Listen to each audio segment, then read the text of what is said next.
नमस्कार मु वीरेश्वर महांती मो मन कथार 68तम अध्याय को आपण मानक हार्दिक स्वागत करुच्ची।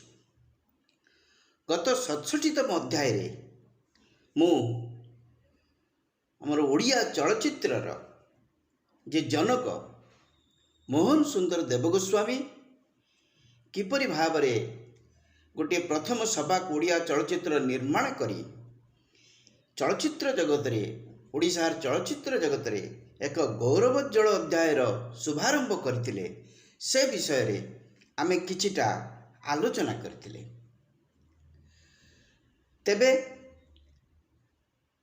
मोहन सुंदर देवगोस्वामी 1935 मसीह रे जो चलचित्र आरंभ करी 1936 मसीह रे ताको संपूर्ण करथिले से यात्रा तांकर सहज साध्य नथिला। बहु घात प्रतिघात मध्य रे से ये चलचित्रटी को निर्माण करथिले। तांकर पाखरे जहा किछि टंका पैसा थिला से समस्त को विनियोग करा परे तांकर बंधु मानक ठारू धार करज एवं दान सूत्र रे किछि टंका मध्य ग्रहण करथिले। मात्र ताहा मध्य यथेष्ट होई नथिला। सेथि पई से तांकर पुरीर मरीची कोट रे थिबा घरटी को बंधा पकैथिले एवं स्त्रींकर गहना मध्य बिक्री करी ए सिनेमा रे विनियोग करथिले। से जहा हो बहु पात घात प्रतिघात मध्य रे हेउ मध्य से ए सिनेमाटी को संपूर्ण करने को समर्थ होइथिले। एही सीता विवाह चलचित्र रे मोट 12 गोटी रील थिला, 29 टी दृश्य थिला एवं ए सिनेमार अवधि 2 घंटा थिला। आमे आर अध्याय रे आलोचना करथिले जे कामपाल मिश्र यार कहानी रचना करथिले एवं यार संलाप अद्वैत वल्लभ महांती एवं निजे मोहन सुंदर देवगोस्वामी संलाप को रचना करथिले। यार संगीत देइथिले हरिचरण महांती। एथिरे 14 टी गीत स्थान पाइथिला, जो 12 गोटी गीत निजे मोहन सुंदर देवगोस्वामी रचना करथिले एवं अन्य 2 गोटी को नरसिंह नंद शर्मा रचना करथिले। एही सब गीत गुड़िक ओडिसी एवं ओडिशार पारंपरिक शैली रे गान करा जायथिला एवं एचएमवी द्वारा ए गीत सबू रेकर्ड करा जायथिला। ए गीत रे राम निजे मोहन सुंदर देवगोस्वामी विश्वामित्र ऋषि विश्वामित्र भूमिकार अभिनय करथिले एवं राम भूमिकार अभिनय करथिले माखनलाल बानर्जी जे तांकर पारिश्रमिक बाबद रे 130 टंका नेथिले एवं सीता भूमिकार अभिनय करथिले प्रभावती देवी जे पारिश्रमिक बाबद रे 150 टंका नेथिले।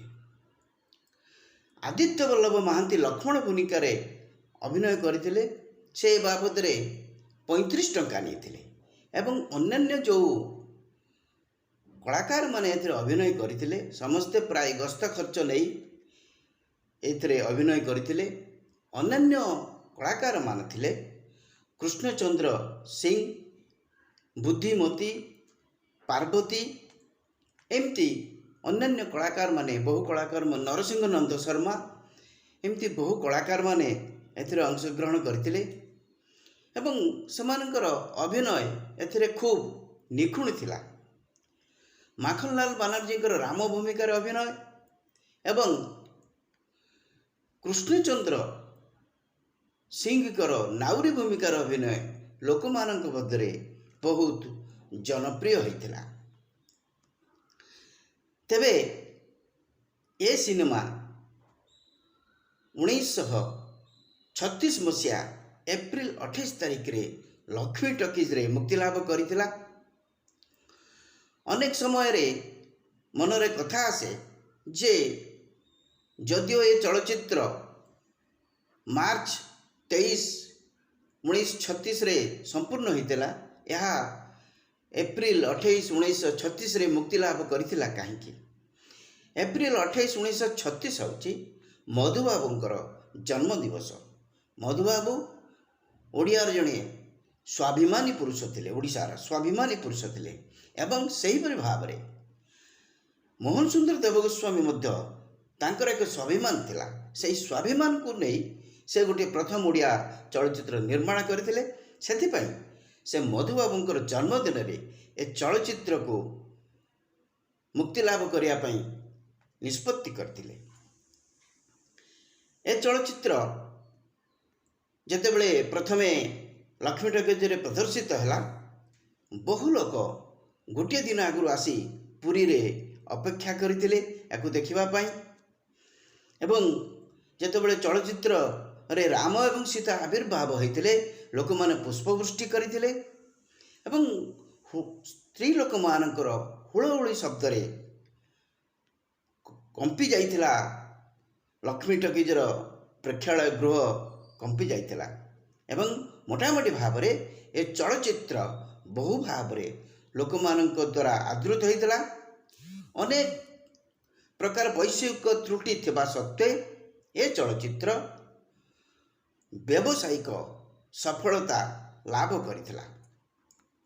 ଏ ଚଳଚ୍ଚିତ୍ର 54 ଦିନ ସଫଳତାର ସହ ଲକ୍ଷ୍ମୀ ଟକିଜରେ ପ୍ରଦର୍ଶିତ ହେବା ପରେ ଏହା କଟକର cinema palace, Brahmapur SSBT cinema hall, Sambalpur Samalei, Balangir Ramai talkies ଏମିତି ବହୁ ସିନେମା ହଲ୍ରେ ପ୍ରଦର୍ଶିତ ହୋଇଥିଲା, ଲୋକମାନଙ୍କ ଦ୍ୱାରା ଆଦୃତ ହୋଇଥିଲା।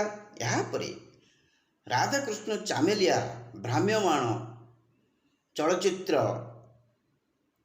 ଅନୁଷ୍ଠାନ ଦ୍ୱାରା ଏହା ଓଡ଼ିଶାର ଗାଁ ଗହଳିରେ ପ୍ରଦର୍ଶିତ ହୋଇଥିଲା। ଏହି ଚଳଚ୍ଚିତ୍ରର ପ୍ରଥମ ଦୃଶ୍ୟ ଏହିପରି ଭାବରେ ଆରମ୍ଭ ହୋଇଥିଲା। ମୋହନ ସୁନ୍ଦର ଦେବଗୋସ୍ୱାମୀ ନିଜେ ବିଶ୍ୱାମିତ୍ରଙ୍କ ଭୂମିକାରେ ଅଭିନୟ କରୁଥିଲେ।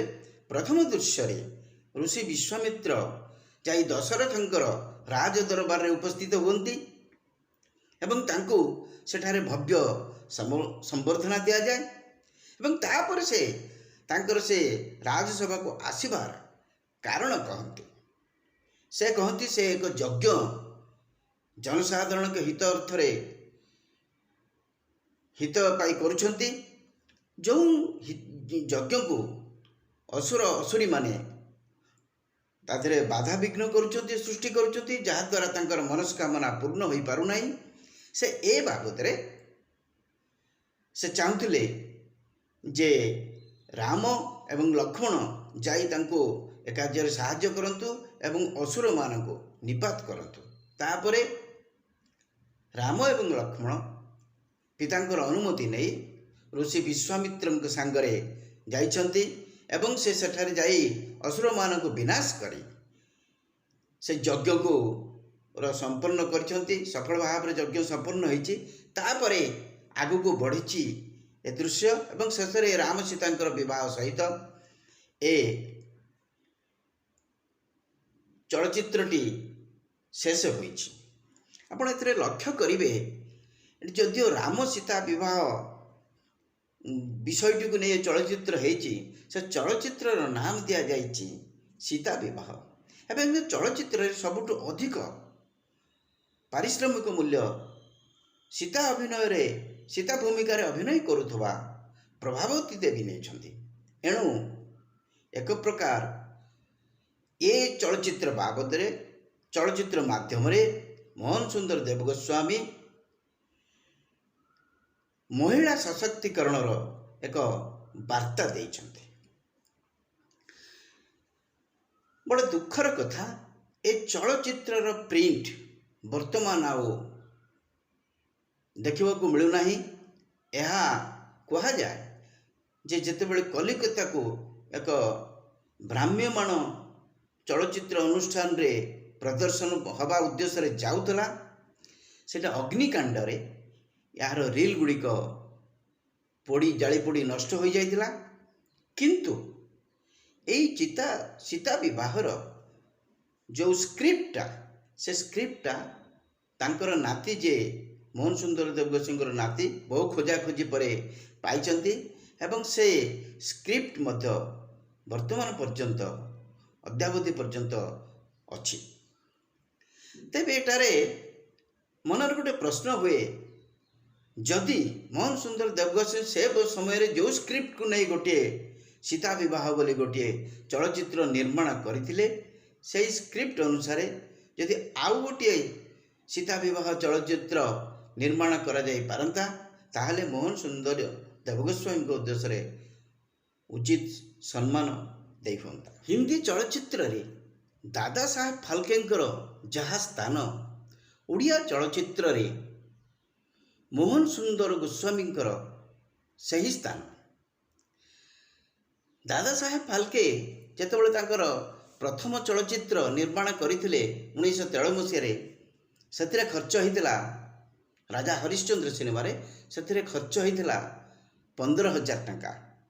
ମୋହନ ସୁନ୍ଦର ଦେବଗୋସ୍ୱାମୀ ଯେଉଁ ଚଳଚ୍ଚିତ୍ର 1936 ମସିହାରେ ନିର୍ମାଣ କରିଥିଲେ, ତାହା ଏକ ସବାକ୍ ଚଳଚ୍ଚିତ୍ର ଥିଲା। ସେଥିରେ ଖର୍ଚ୍ଚ ହୋଇଥିଲା 29,781 ଟଙ୍କା 10 ଅଣା। ଦାଦା ସାହେବ ଫାଲ୍କେଙ୍କ ନାମରେ ଯେପରି ଭାବରେ ପୁରସ୍କାର ହିନ୍ଦୀ ଚଳଚ୍ଚିତ୍ରରେ ରଖାଯାଇଛି, ସେହିପରି ଭାବରେ ଓଡ଼ିଆ ଚଳଚ୍ଚିତ୍ରରେ ମଧ୍ୟ 1988 ମସିହା ଠାରୁ ଉତ୍ତମ ଚଳଚ୍ଚିତ୍ର ଏବଂ ଜୀବନବ୍ୟାପୀ ସାଧନା ପାଇଁ ମୋହନ ସୁନ୍ଦର ଦେବଗୋସ୍ୱାମୀ ପୁରସ୍କାର ଘୋଷଣା କରାଯାଇଛି। ତେବେ ମୋହନ ସୁନ୍ଦର ଦେବଗୋସ୍ୱାମୀଙ୍କର ଶେଷ ଜୀବନ ଏତେ ଭଲ ନଥିଲା।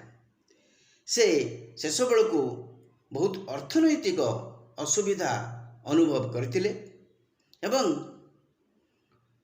ସେ ଧାର ଉଧାର କରି ଶେଷ ଜୀବନ କାଟିଥିଲେ ଏବଂ ତାଙ୍କୁ ଶେଷ ଜୀବନରେ ଗୋଟେ ରୋଗ ହେବାରୁ ସେ ଏକୁଟିଆ ଜୀବନଯାପନ କରିବାକୁ ପଡ଼ିଥିଲା ତାଙ୍କୁ। ଏଣୁ ମୋଟାମୋଟି ଭାବରେ ତାଙ୍କର ଶେଷ ଜୀବନ ଏତେ ସୁଖମୟ ନଥିଲା। ଜାନୁଆରୀ 11 ତାରିଖ 1948 ମସିହାରେ ସେ ଇହଧାମ ତ୍ୟାଗ କରିଥିଲେ। ତେବେ ଆଜି ଆଉ ଗୋଟିଏ କଥା ମନକୁ ପ୍ରଶ୍ନ ଆସେ, ମନରେ ପ୍ରଶ୍ନ ଉଠେ ଯେ ମୋହନ ସୁନ୍ଦର ଦେବଗୋସ୍ୱାମୀ ଯେଉଁ ଘାତ ପ୍ରତିଘାତ ମଧ୍ୟରେ ଚଳଚ୍ଚିତ୍ରଟିଏ ନିର୍ମାଣ କରିଥିଲେ ଏବଂ ତାଙ୍କ ଜୀବନ ମଧ୍ୟରେ ଯେଉଁ ଯେଉଁ ସମସ୍ୟାର ସେ ସମ୍ମୁଖୀନ ହୋଇଥିଲେ, ତାକୁ ଆଧାର କରି ତାଙ୍କ ଜୀବନ କାହାଣୀକୁ ନେଇ ଯଦି ଗୋଟିଏ ଓଡ଼ିଆ ଚଳଚ୍ଚିତ୍ର ନିର୍ମାଣ କରାଯାଇପାରନ୍ତା, ତାହେଲେ ତାହା ମୋହନ ସୁନ୍ଦର ଦେବଗୋସ୍ୱାମୀଙ୍କ ପାଇଁ ବହୁତ ସମ୍ମାନ ହୁଅନ୍ତା। ଏବଂ ଆମେ ଯେଉଁ ଲକ୍ଷ୍ମୀ ଟକିଜ୍ରେ ପ୍ରଥମ ଓଡ଼ିଆ ଚଳଚ୍ଚିତ୍ର ମୁକ୍ତିଲାଭ କରିଥିଲା ବୋଲି କହୁଛୁ, ସେ ଲକ୍ଷ୍ମୀ ଟକିଜ୍ ପୁରୀର ଗାର୍ଲସ ହାଇସ୍କୁଲ ସାମ୍ନା ଗଳିରେ ଅବସ୍ଥିତ। এই ଅଳ୍ପ ଦିନ ପର୍ଯ୍ୟନ୍ତ, ସେ ବର୍ଷ ପର୍ଯ୍ୟନ୍ତ ସେ ହଲ୍ ଚାଲୁଥିଲା। ମାତ୍ର ସେ ହଲ୍ ବର୍ତ୍ତମାନ ବନ୍ଦ ହୋଇଯାଇଛି, ଜରାଜୀର୍ଣ୍ଣ ଅବସ୍ଥାରେ ଅଛି। ଯେହେତୁ ଓଡ଼ିଶାର ପ୍ରଥମ ଚଳଚ୍ଚିତ୍ର ସେ ହଲ୍ରେ ପ୍ରେକ୍ଷାଳୟରେ ମୁକ୍ତିଲାଭ କରିଥିଲା, ମୋର ମନେ ହୁଏ ସେ ହଲ୍କୁ ସଂରକ୍ଷଣ କରି ଭବିଷ୍ୟତ ପାଇଁ ରଖିବାର ଆବଶ୍ୟକତା ରହିଛି।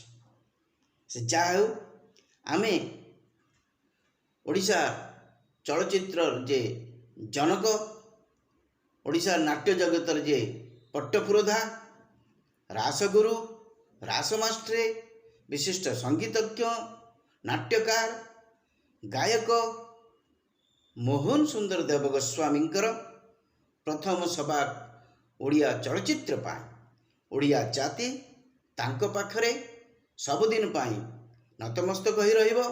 ତାଙ୍କ କଥା ମନେ ପଡ଼ିଲେ ଆପେ ଆପେ ହାତ ଯୋଡ଼ିକ ସମ୍ମାନରେ ଉପରକୁ ଉଠି ଆସେ। ଆଜି ଏ ଅଧ୍ୟାୟଟି ମୁଁ ଏଇଠି ରଖୁଛି। ଆପଣଙ୍କୁ କିପରି ଲାଗିଲା ସେ କଥା ଆପଣଙ୍କର ମତାମତ ଦେଇ ଜଣାଇବେ।